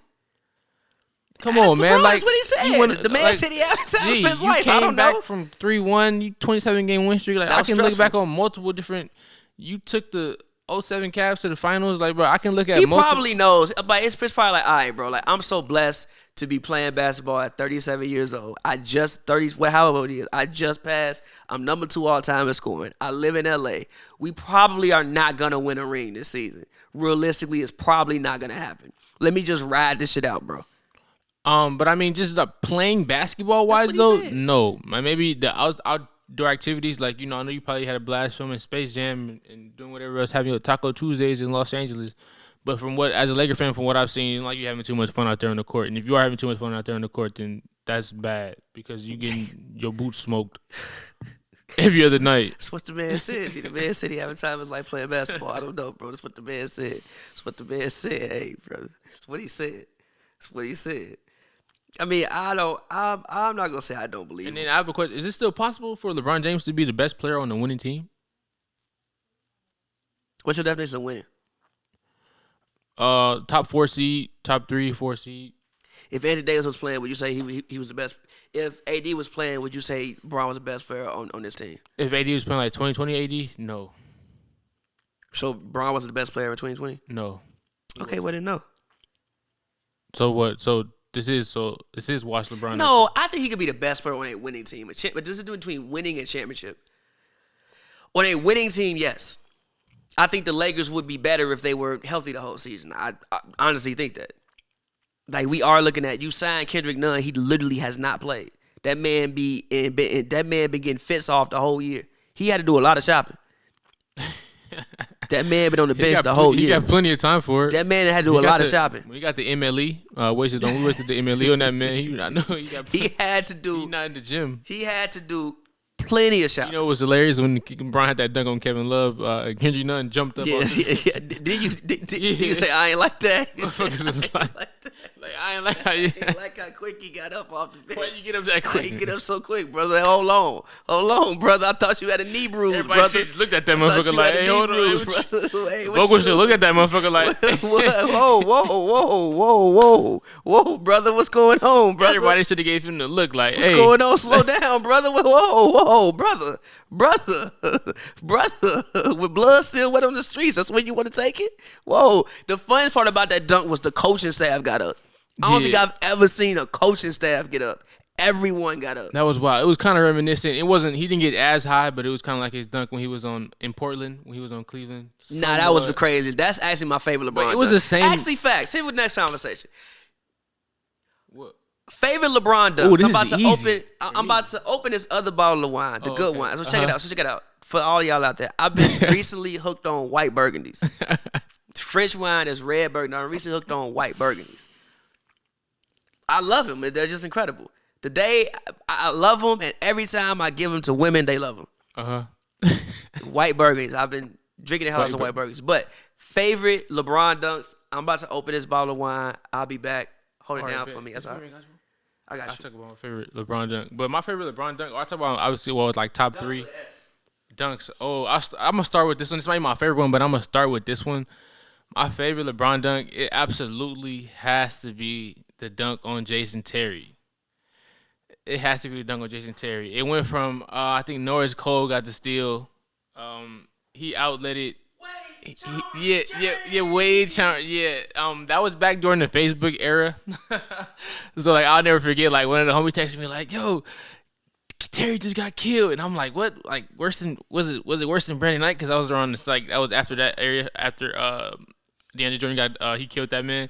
But oh my goodness, that dunk was insane. Especially obviously the Jason Terry LeBron storylines when they had the 2011 finals had already happened, and a couple other things that already happened between the two. They got a couple they trash talking instances.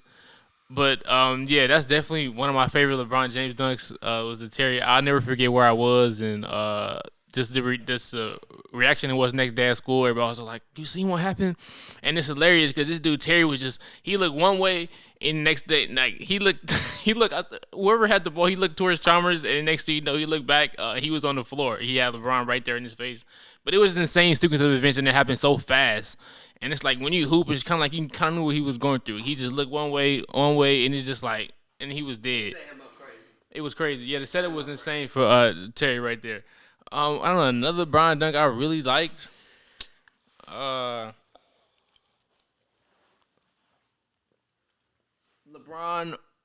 over. What Lakers dunk did he have? I like when he dunked over Josh Hart. I was at that game. Oh, for real? I was at that game. The arena went crazy. Yeah. You think? How do you I think Staples crypto is pretty lit. Like, right? Like, I don't think they get enough credit for like how good of a crowd they are. Like in situations like that and just whatnot. Like usually when you go there, like even when the Lakers were really bad, like they cheering. No, Staples is a good arena. Yeah, and the fans are like pretty loud. But I don't think you don't get like a rep. Like I remember how it obviously wasn't as good as like, Golden State back in the day when they were all yellow, or like maybe Oklahoma, or just teams with better crowds. But I think Staples they do a pretty good job. But yeah, the one over Josh Hart was crazy. That's when Rihanna was in courtside, right? She was courtside for that game? I'm pretty sure she was. And she saw it. She was like, I'll take your word for it. That was like a couple days before the pandemic. Oh, wow, huh? It was. Mm-hmm. That was, yeah, because I went because I saw Zion was playing. Yeah, it was like maybe like 2 weeks before the pandemic. Oh, yeah, that was the game when Bron balled Zion up. Yeah. He met him he didn't meet him at the rim, but he tried to post him up, and he kept. Yeah, he was like, no. Mm-hmm. Yeah. It's my favorite. Underrated LeBron dunk is LeBron on James Johnson. Oh, I just thought of another one. Do you remember LeBron on James Johnson? What team was James Johnson on when it happened? The Bulls. Oh, I do remember that now. That dunk was crazy. You know what was crazy? Him over John Lucas. Yeah, he jumped that was over him was fire. Yes, but it's so hard to like appreciate it because he did it so effortlessly. That one is crazy. The one over KG. LeBron James with no regard for human life. Mostly because of the call, G. Like, it was like, I will never forget that call. I was like, bro, did he just say he had no regard for human life? The fuck? Like, the dunk wasn't even that. Like, the dunk itself wasn't that crazy, but the scenario in which it happened in, because it was like the statement point, like, all right, this game is over with. It's like that was fire. The Damon Jones dunk was fire. My favorite LeBron dunk is the one over Nurkic, though. Oh, for real? That's my favorite LeBron. Gee, he flew. Remember he almost dunked Draymond in the finals? That would have been the greatest dunk of all time. No, like if Draymond did, if he would have that would have been the greatest dunk of all time. I just came back from 3-1. Kyrie just hit the shot. And I dunked the fuck out of you with 20 seconds left in the fourth quarter in Game 7. That would have been the greatest dunk of all time. That was crazy. It would have been the greatest dunk of all time. I'm still once a year I think about, damn, Brown really didn't make that dunk. He really didn't, because they would have been the greatest dunk of all time. But no, the call on Nurkic one was inside. He turned Nurkic into a screensaver. R.I.P. Tom. I think it's Tom Holland is his name. Forgive me for saying his name. R.I.P. him, man, because the old Cavs announcer died. So R.I.P. him, man. R.I.P. him. But yeah, them probably my favorite. Bron got a lot of dunks. He do. What's another one that comes to mind? I just thought of it. Which one? The B. Elisa one was fire. Oh, yeah, that one was fire. The Lakers uniform, the B. Elisa one was fire. Oh, over Nick Young was fire. On Christmas? Was that over? I don't know if it was over Nick Young. You talking about what, like, he cut the hands thing? Nick Young wasn't over him, but like it was a 2-on-1 fast break. It was two dunks in that game actually that he did that was fire. Yeah, that was a fire Christmas game actually. That was a fire Christmas game. Didn't they beat the hell out them though? No, they didn't. Nick Young. That was the game when Nick Young was out there. He had like 25. What's up? With the tween. But yeah, that was actually Lakers very fire. Christmas game. It was supposed to be a block. I mean, I might have kind of, but like Nick Young kept it close. He was hitting some crazy threes. But I mean, like if you throw in them highlights, like that was a pretty good game. I remember it. Nick Young kept it. That was a Mike D'Antoni, right? I'm pretty sure that was a Mike D'Antoni Lakers. Yeah, pretty sure it was Mike D'Antoni. Nick Young, Lakers. probably Kendall Marshall. Jordan Hill, Kendall Marshall. Ooh, my Jody Meeks. Jody Meeks who was on was that my team. guys was on that team? Was Xavier Henry there? Ryan Kelly. Ryan Kelly was there. Xavier Henry. Yeah, I think he might have been there a year. Did he come later than that? Who else was there? Those were some dark ages, bro. those like, gee, when I moved to LA, the Lakers had some dark ages, bro. Those were some dark times. They really were, and I was there watching all the games too. If you that- look at like my old tweets, I used to live tweet those games. That's disgusting. Like I used to Those get are out nasty for games basketball to practice in high school. We used to get out around like 5. Those are nasty Lakers come on at games to 7:30. I used to still watch it regardless. I respect it I because used those to are live nasty tweet games. all to them laugh to each. games, yo. Some nasty ass games to laugh to each. This man Ja really got like $10,000 on right now. That's regular for these. Ja got That's regular. Ja went in the closet today. Ja was like, I ain't playing. We on TV. I'm going in the closet today. What else LeBron needs to do? But that Kevin Love dunk got to be in the top, mostly because of how it happened. Mm-hmm. Like dunks like that usually don't happen off that scenario. And it's Kevin Love's fault. Like have you ever peeped? Like usually when somebody gets dunked on, there was a huge defensive breakdown. Yeah, like either a huge defensive breakdown or somebody like barely misses a rebound or something. Yeah, Because like Russ smoked that free throw and it came off the rim super weird. And I was sitting right there. I see Bron. I'm like, no. Because I saw it was Kevin Love. I'm like, no. And he slammed that man. I'm like, Kevin Love, no. No. Never. Can't do your mans like that. Never. Never.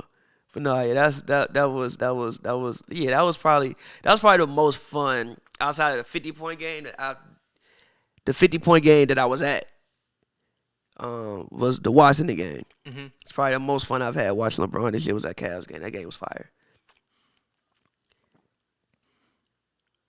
And Garland gave me 25-18 too. You said Garland gave you? Yeah, I'm in the fantasy playoffs.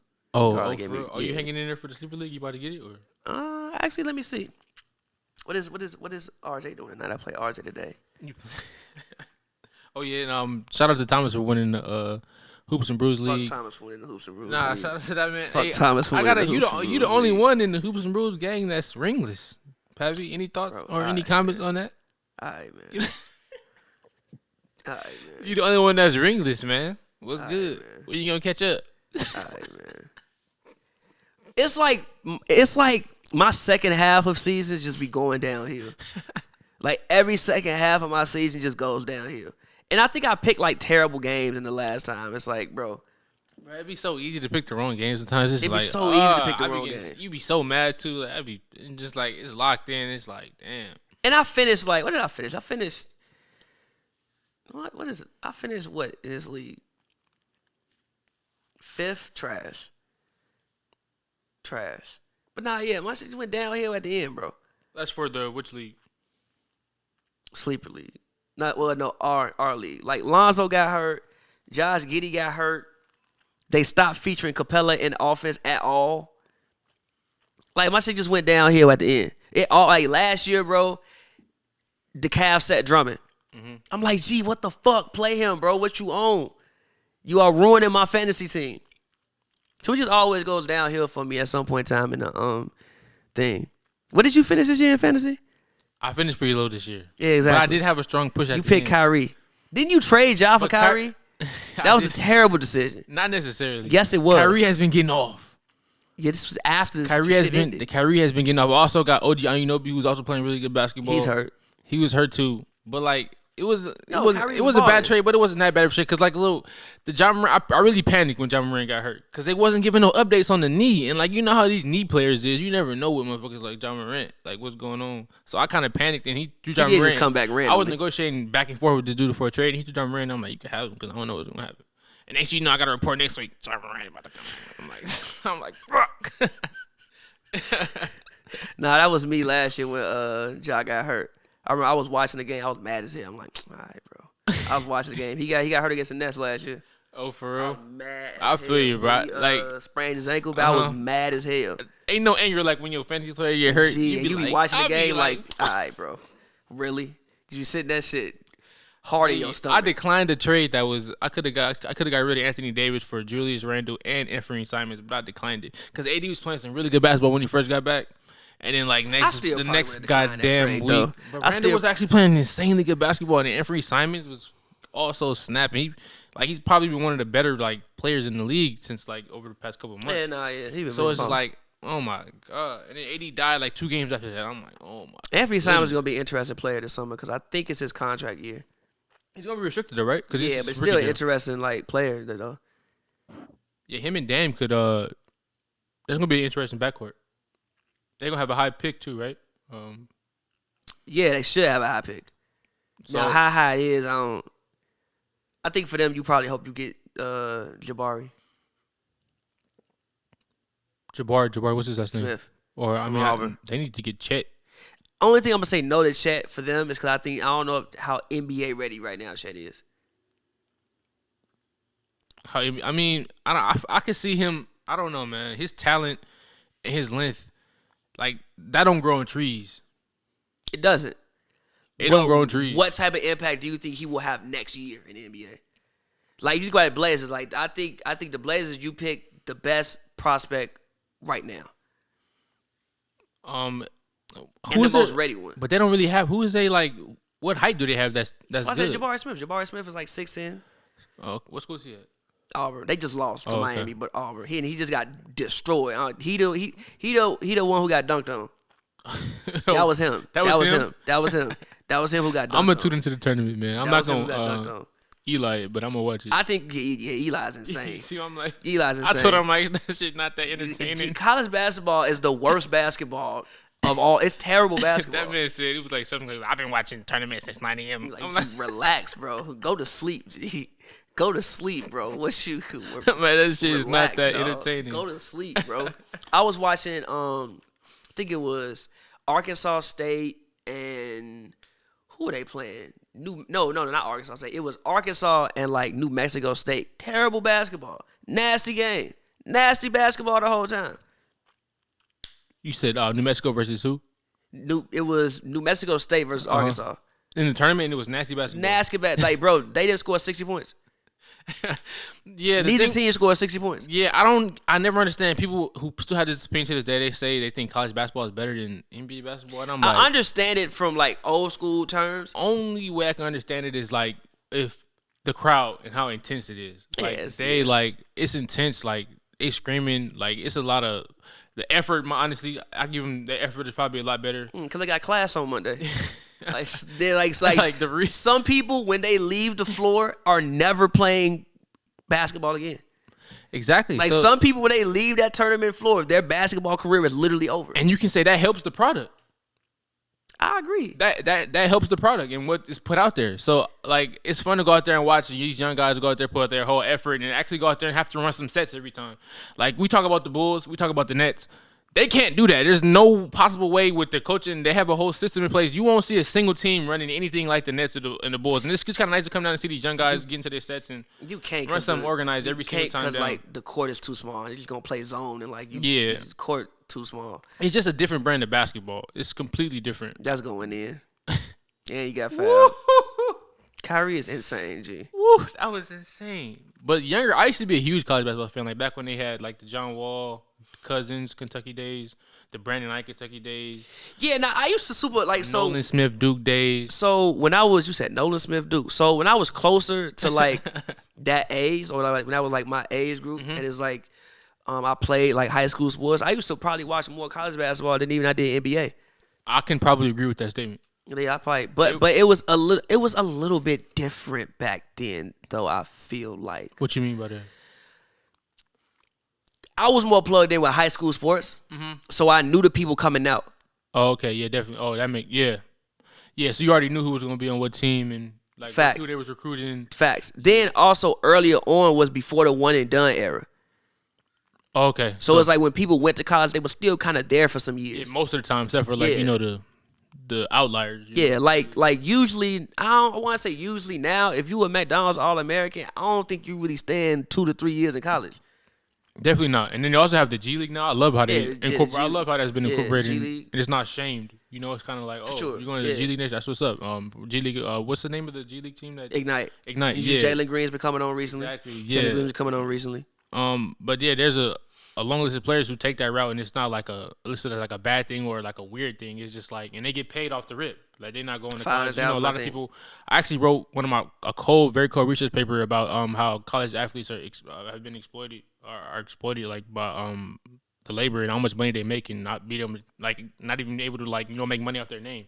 Like if they wanted to they can now though. Oh, they can. Yeah, they can now. They can. But yeah, this was back in a long time ago when I wrote this now paper. They can. But for yeah, the longest time period. Yeah. Mm-hmm. But yeah, that's cool. College basketball tournament is always very entertaining. Now I'm gonna watch the Final Four. The Final Four and like the Elite Eight, yeah. But I'm not being plugged in with the whole. Again, I don't watch enough college basketball to do that. I don't watch enough college basketball to do that, or like enough high school basketball to even know where they came from to do that. So, yeah, this is a great game though. Oh yeah, the Nets getting back into it. They kind of started off a little slow. That Memphis team came out and punched them in the mouth. But KD and Kyrie really starting to settle into the game and look like they're about to close it. Kyrie's just incredible. Honestly. Kyrie's just incredible. He's just incredible. I think I said 2 years ago. I didn't know all this was gonna happen when I said it, but I said Steph has 2 years left as being the best point guard in the NBA. I think Kyrie will be that after that. What year did you say that? You don't remember? Like pre-pandemic. So that's 2019, basically. Probably 2019, 18. But I didn't think the gap between Kyrie and Steph was that crazy though. The gap between Kyrie and Steph? Yeah. It's pretty drastic. It's not a drastic gap. Right now? Oh, overall or? No, I mean overall career, obviously. Oh, okay. But I'm talking about right now. Like again, I didn't think Kyrie should have been on the 75 list. Kyrie should have been on the 75 list. I don't think he should. Dame shouldn't have been on. Okay, Dame shouldn't have been on that. But the list is very flawed. I agree. I don't think Dame should have been on there. I don't think AD should have been on there. You think politics had to do with some of it? It's no way. Because wasn't there like a screenshot that came out? And I think Kyrie was supposed to be on the team, and then when the whole vaccine thing kind of went down, I think his name slipped off there. And stuff like the white not being on there is literally outrageous. Like I just think if you do this list, if it's the top 100, I'm assuming it's 25 years from now, so it's 2050. Dame, AD, Kyrie, all of them fine. But right now, like Dennis Johnson, and I don't think he was on the list. Great career. Who else? Like you said, Dwight Howard went on the list. Was Ben Wallace on the list? Ooh, I don't think he was. 4-time defensive player of the year. Was Mutombo on the list? I don't think he was. No.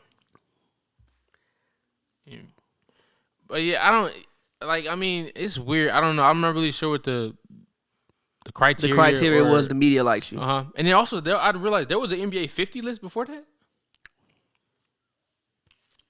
Gee, you didn't. I didn't. I never knew the NBA did this. NBA 35 you didn't know there was a 50 list until recently. You haven't seen footage. I saw social media. I recently saw social media posts about it.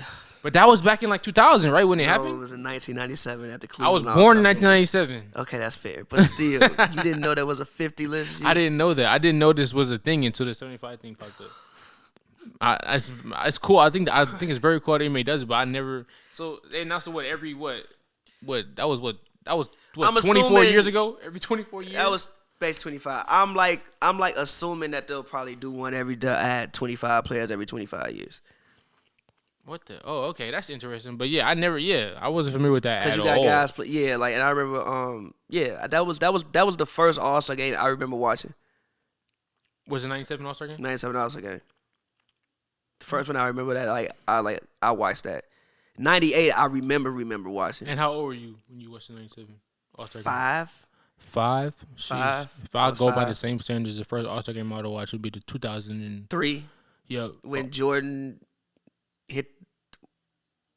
Was that when Jordan hit the game winner? Or was that no? Was it? Yeah, I think that was when Jordan hit the game winner. Or that might have been a year before when Jordan hit the game winner. My favorite All-Star game, though, is when Kobe sent Bron stuff off the backboard. That was too far. I'll never forget going back to school, talking crazy to everybody after that happened. When Kobe was beating up on Bron in the All-Star game. And that was when Bron, that's when people didn't think Bron could take the last shot, and he swung that bitch to D-Wade in the corner. Just proving all the critics right. Swung that bitch to D-Wade. And Kobe was like, why you ain't shoot the ball? Proving all the critics right. Ooh, good pass, Drummond. Now imagine if that's Ben Simmons. For real.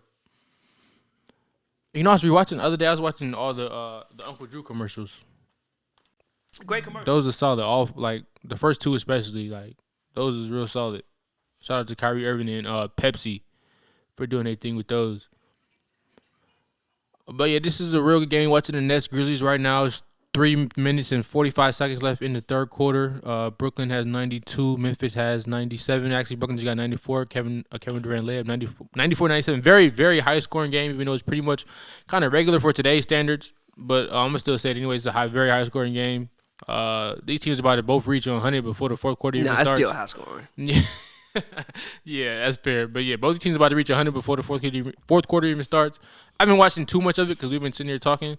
But I don't like too much defense has been played. Drummond is out there making good passes, finishing strong at the rim, grabbing boards. Shout out to him, man, because a lot of people counted Drummond out. Obviously, after his Lakers thing wasn't too good, and after the Pistons pretty much shipped him off for like nothing, then the Cleveland shipped him off for nothing. But shout out to him for coming back and playing productive basketball and look like he deserves to be in the NBA. So shout out to him for real. Drummond, come on, man. Drummond always deserved to be in the NBA, man. Come on, man. They was acting like he didn't deserve to be there. He got traded for nothing twice, in a row. That was more so, I think, contract issues. Than it's just like people just. No, look. If they felt like he was a good player and he could help their team out, he was still like he wouldn't have got traded for nothing. That's very like that's not. That's not like regular. Just like that's very disrespectful to somebody. Traded for, I think John Henson like a second round pick. I think Detroit just wants to dump cap space. Not the Cavs. The Cavs the Cavs devalued him so much. It's like, bro, we not trading Bink. The whole NBA was pretty much devalued. Yeah, they were. Really. That's fair. So that's why it's like it's a real nice for him to see him. Oh yeah, don't leave KD. Oh, rebound, boxer shooter. Somebody got a boxer shooter out. And now's when you need John Morant. You right about that. Now's when you need John Morant. This would be when you need John Morant. I still think Memphis is one player away from winning the championship, or from being an actual legitimate contender. What do you think? What? Who's that one player? Wing. Like if they had like Brandon Ingram, yeah, like if they had like Brandon Ingram on this team, like this is just one player away, I think. And I don't know if they'll ever get that play. Or if Zaire Williams can become, something like a Brandon Ingram, then I think like they need a wing. That's fair. Another solid game from Durant. Oh, she got a she got a shirt. She got a KD shirt on. That's fire. Oh, they got Brooklyn just took his first lead since 16-14. Shout out to them for fighting, standing there. Versus a real gritty Memphis team even without John Morant. I think Tyus Jones has the highest assist to turnover ratio in the league, if I'm not mistaken. Yeah, he's a really good backup point guard. He's a very, very solid backup point guard. Kind of like how they say in football, he's like a really good game manager. For sure. Yeah. He probably won't make a throw to win you a game, but he probably won't make the throw to lose you the game. That's fair. He's kind of like DJ Augustin just had to play a great game for the Lakers. He went 7 for 7, right? Yeah, I think it was 7 for 7 for 3. He's kind of like a younger DJ Augustin, and there's nothing wrong with that. That's DJ. Remember DJ Augustin hit the game winner in the playoffs? I do. It was Orlando with the Raptors. Yep. Yeah, the solid basketball player. Tyus Jones will be around for a very long time. Somebody is going 10, 12 years. He's going to be somebody's backup. Maybe he might start 1 year, but he's guaranteed to at least be somebody's backup for the next 10 years. Yeah, he's going to have a 10, 12 year NBA career. Yeah, most definitely. KD on the no double. Come on, man, that's a bucket. KD's tiny celebration is hilarious. Don't do that to me, G. Don't tell me don't do that to me. 199 with a minute left in the third. They ain't getting no stops, huh? See, I just wish Ben Simmons could play. I agree, man. Injuries, worst thing about sports, easily. Like, is this enough to get it done? Look how quick he changed directions. Hit that man with some shit. G, Trae Young's crossover is so stiff, but he be getting people. See that? Trae Young's cross G is so stiff, but he's getting people. Because how quick he is. He quick as hell. He quick and small. Like D-Rose crossover back in the day was not crazy. But if you change directions that fast, bro, there's nothing I could do with this. At all. See that man Todd flipped. And don't let you guess the wrong way. You guessed the wrong way. Now you looking wild stupid. You guessed the wrong way. You look wild stupid. Don't let you guess the wrong way. Look at this. Oh my, look at Kyle, and he didn't get a hand up, yo. I couldn't. He did that shit too fast. Like, damn, all right, you got it, brother. That's why you can't be mad at nobody. Call that man the best player in the world. Still going, Giannis. Send me to the screen, German. Bruce Brown's probably one of my favorite players on the Nets. Yeah, Bruce Brown is solid. They use him as a role man, which is crazy, and he does a really good job. He does a really good job at it. Nah, imagine if that was Ben Simmons. Just imagine if that was Ben Simmons. That's going from like a 70 overall like playmaker to like a 90 overall. 95 exactly. Playmaker. Imagine if that was Ben Simmons. Sucks we probably ain't like we need him shit. out there, man. I would genuinely enjoy seeing Ben Simmons play with this basketball team. Definitely. Coach of the year. Coach of the year this season. I'm gonna go.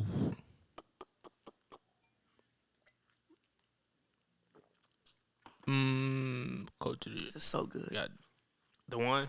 Yes. Who is my coach of the year? Last year was pretty. I don't. I don't want to be basic, but I might have to say. I'm gonna go Spoelstra. I'm gonna go Taylor Jenkins. You gonna go Taylor Jenkins? I'm gonna go Taylor Jenkins. I'm gonna go Spoelstra just because of. I mean, I know obviously all of it is because of him, but like you'll see the Heat will have be multiple guys down, and they do, and will keep winning. And this dude, they will do a ultimate. They will like, let's say Bam could be out, Jimmy could be out. They'll find somebody. Eric Spoelstra will put them where they need to be, and they'll still win that game. Or you see guys like Omer, I don't know how to pronounce his name. Jokic, he'll come in. Max Struss. Strauss. I think it's Strauss. Max Strauss. Those guys will come in, substitute for guys like for all stars. Gabe Vincent will come in. Gabe Vincent. They come in for all stars, like guys who produce night in, night out. And they don't miss a beat. And obviously giving plenty of credit to Max, Omer, and Gabe Vincent. But I mean, that has a lot to do with obviously your head coach. For sure. So you got to give Spoelstra his flowers on that for sure, for just still being able to maintain in that rough conference with all those competitors up at the top to be able to maintain that throughout the they weren't out there the whole year, but just to be able to be there right now despite all the injuries, and Jimmy Butler hasn't. And you see Jimmy Butler's been shooting like 10% from three. Yeah, but that doesn't really matter to me. It definitely matters. He's still being able to be afloat like. I think he's taken 33 threes since February though. People take 33 threes in 3 games. In 3 games, who is doing that? Harden. Half the league in three. That's like 10 a night. That don't really matter that much to me, but I feel you. But even though Spoelstra does get a lot of credit for being a really good coach, I don't think he's won Coach of the Year in a very long time, right? Or is he ever? I'm sure he's won it. I don't know. I'm sure. Let me look it up. Eric Spoelstra. He has won. He has a website. Spoelstra? Yeah, he got a website. He has never won Coach of the Year. Oh, for real? So this is his time then? Like with what they're doing this year, 2-time champion, top 15 coach in the NBA history, but he's never won Coach of the Year. This is his time for sure. That's fair. I'm not wrong with that. The fact he's never won one is preposterous. Yeah, that's wild. Like I said, I get how you could not give it to him, but the fact he's never won one is preposterous. So. Oh, good move right there. Like, because the Heat years, you think, oh, that's them. that's Bron, D-Wade, so I get that. But the fact he's never won one is and also crazy. just shout out to him even surviving that stint. Like they started off 9-8, he was on the hot seat. The hot seat, and then they went to Cleveland. You don't think there was a time when people thought Brown wanted Eric Spoelstra fired? Yeah, there was. I remember when he bumped into him. And you see, like the LeBron career, like he's gotten plenty of coaches have been fired under LeBron James's like when he was with his team. Spoelstra is for sure the best coach that Bron's ever had. He survived that. Spoelstra is the best coach Bron's ever had. I can't disagree with that. Spoelstra, when people say Bron's never had a great coach, Spoelstra would be the person. Actually, I disagree with that. Ty Lue is great too. But yeah, that's right. But Spoelstra would probably be his best coach. Yeah, shout out to Pat Riley for not firing Spoelstra despite all the turmoil and whatever was going on in Miami at that time.